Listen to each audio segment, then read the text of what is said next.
Part 1, The Move from the City to the Countryside. Chapter 1, Life in the City. Once upon a time, there was a young woman named Emily. Emily lived in a big city called Brightville. Brightville was full of tall buildings, busy streets, and lots of people. Emily loved the city because there was always something to do. She liked going to the movies, eating at different restaurants, and shopping at big malls. Every morning, Emily would wake up early. She lived in a small apartment on the 15th floor of a tall building. From her window, she could see the busy streets below. Cars and buses were always moving, and people were always in a hurry. Some were reading books, some were listening to music, and some were just staring at their phones. After work, Emily liked to meet her friends. They would go to a cafe or a park and talk about their day. The city was full of life and energy. But sometimes Emily felt tired. The noise, the crowd, and the fast pace of the city could be exhausting.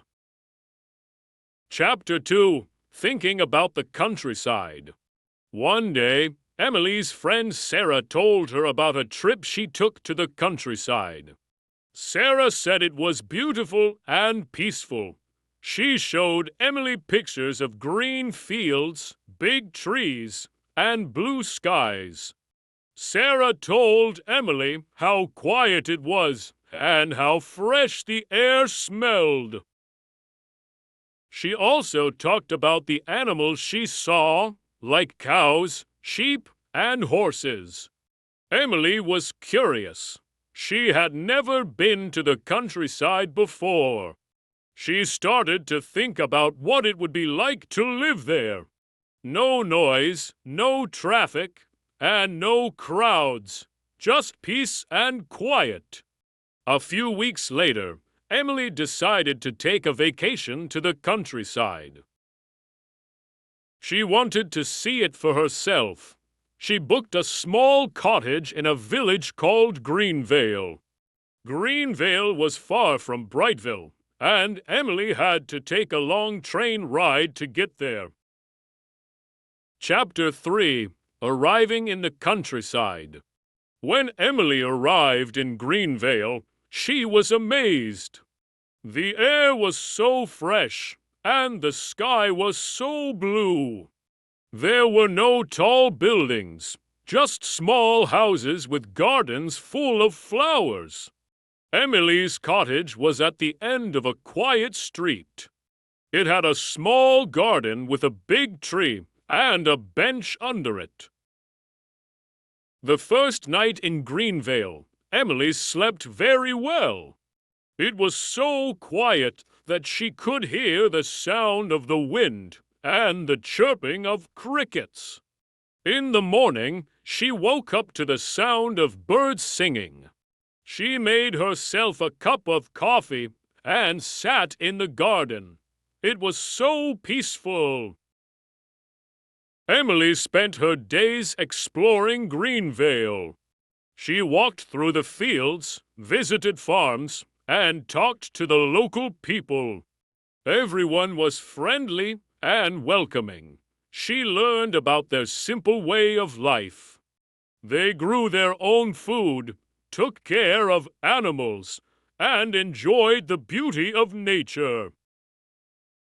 Chapter 4, Making a Decision. After a week in Greenvil, Emily felt different.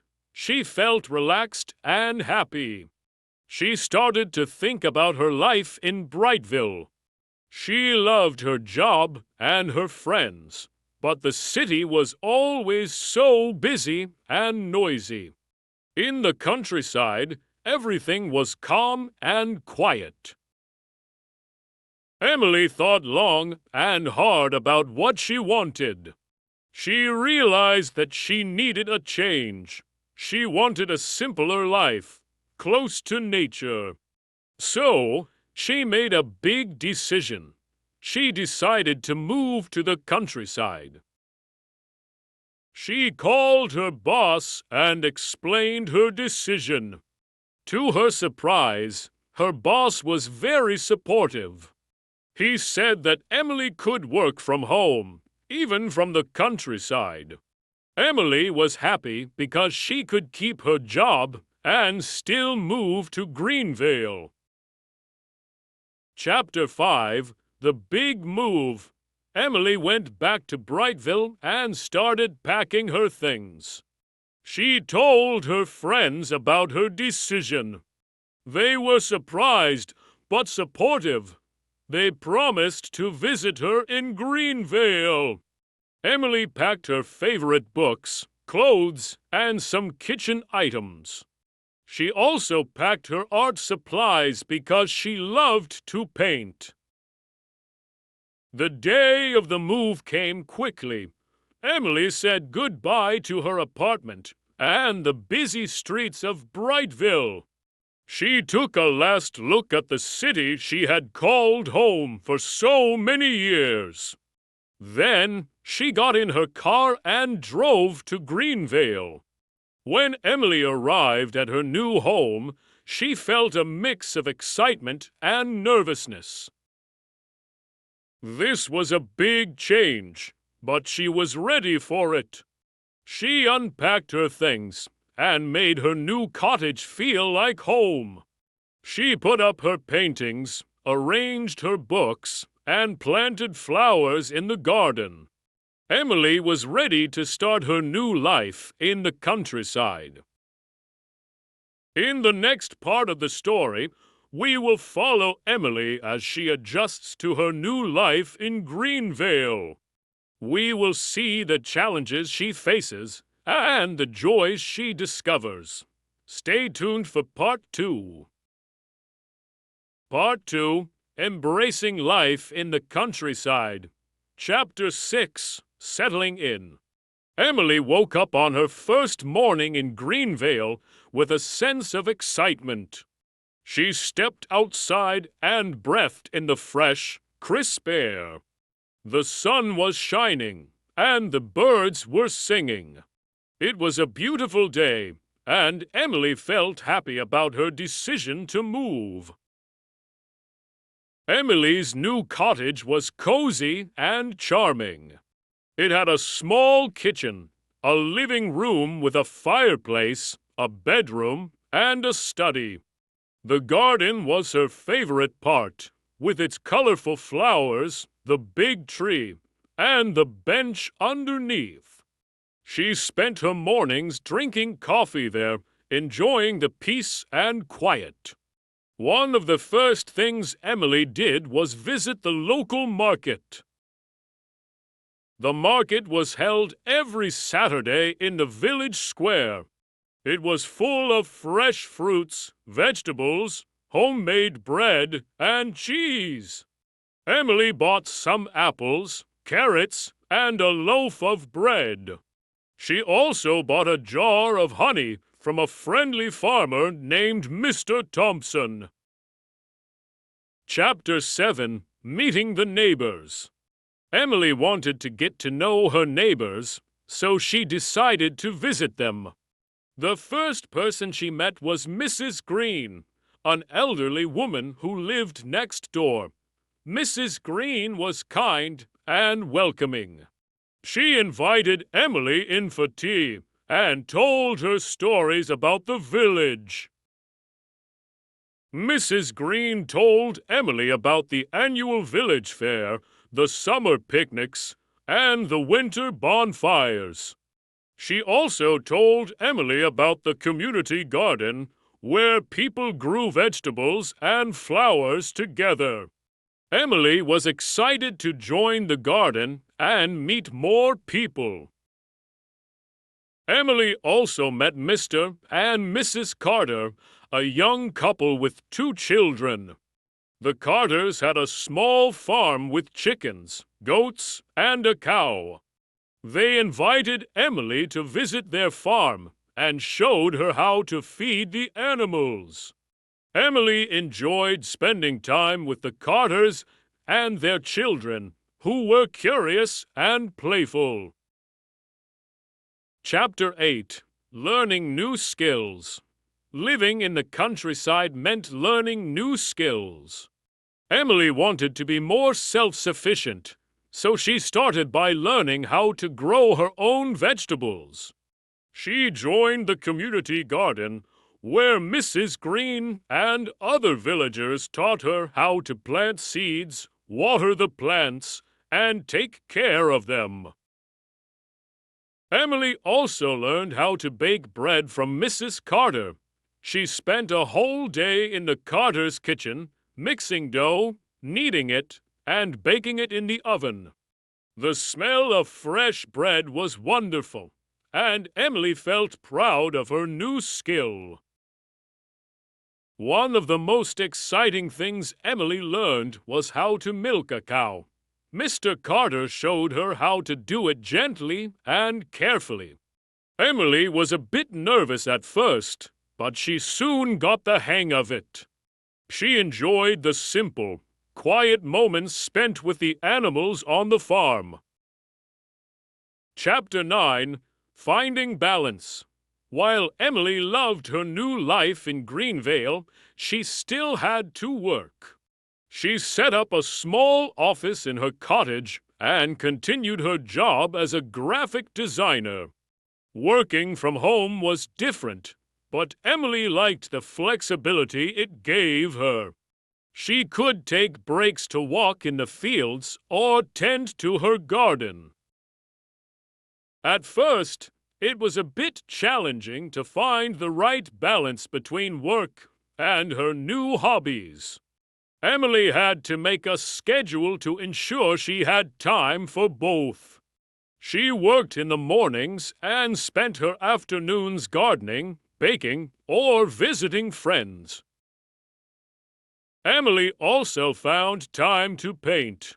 The countryside was full of inspiration, with its beautiful landscapes and colorful flowers. She set up an easel in her garden and painted whenever she had free time. Painting helped her relax and express her creativity. Chapter 10. Overcoming Challenges. Life in the countryside was wonderful, but it also had its challenges. One winter, there was a big snowstorm. The roads were covered in snow, and it was hard to get to the market. Emily had to make sure she had enough food and supplies to last through the storm. Emily also had to deal with the occasional power outage. When the electricity went out, she used candles and a fireplace to stay warm and light her home. She learned to be prepared for such situations by keeping extra blankets, food, and water. Another challenge was loneliness. Sometimes Emily missed her friends and the busy life in Brightville. She stayed in touch with her friends through phone calls and video chats, and they visited her whenever they could. Emily also made new friends in Greenvil, which helped her feel less lonely. Chapter 11. Discovering Joy. Despite the challenges, Emily found great joy in her new life. She loved the simple pleasures of living in the countryside. She enjoyed watching the sunrise, listening to the birds, and walking through the fields. Emily also found joy in the community. The villagers were kind and supportive. They helped each other and shared what they had. Emily felt a strong sense of belonging in Greenvil. One of the happiest moments for Emily was the annual village fair. The fair was a big event with games, food, and music. Emily helped Mrs. Green bake pies for the fair and she also painted a sign for the community garden booth. The fair was full of laughter and fun, and Emily felt grateful to be a part of it. Chapter 12. Reflecting on the Journey. As the seasons changed, Emily reflected on her journey. She thought about her life in Brightville and the reasons she moved to the countryside. She realized that she had found what she was looking for: peace, happiness, and a simpler way of life. Emily's decision to move to Greenvil had brought many changes. She had learned new skills, made new friends, and discovered new joys. She felt more connected to nature and to herself. The countryside had become her home. Emily knew that life in the countryside was not perfect. There would always be challenges and moments of loneliness. But she also knew that she had made the right choice. She was happy and content with her new life. Chapter 13. Looking Forward. Emily looked forward to the future with hope and excitement. She wanted to continue learning and growing. She planned to plant more vegetables, bake more bread, and paint more pictures. She also wanted to travel and explore other parts of the countryside. Emily was grateful for the support of her friends, both old and new. She knew that they would always be there for her. She felt lucky to have found a community that welcomed her and made her feel at home. As Emily sat in her garden, watching the sunset, she felt a deep sense of peace. She knew that she had found her place in the world. The city and the countryside were different, but both had shaped her into the person she was. Emily smiled, knowing that her journey was just beginning. She was ready for whatever the future held, confident that she had made the right choice and found her true home in the countryside. The end. I hope this story is engaging and useful for your YouTube channel. Let me know if there are any changes you'd like or if there's anything else I can help with.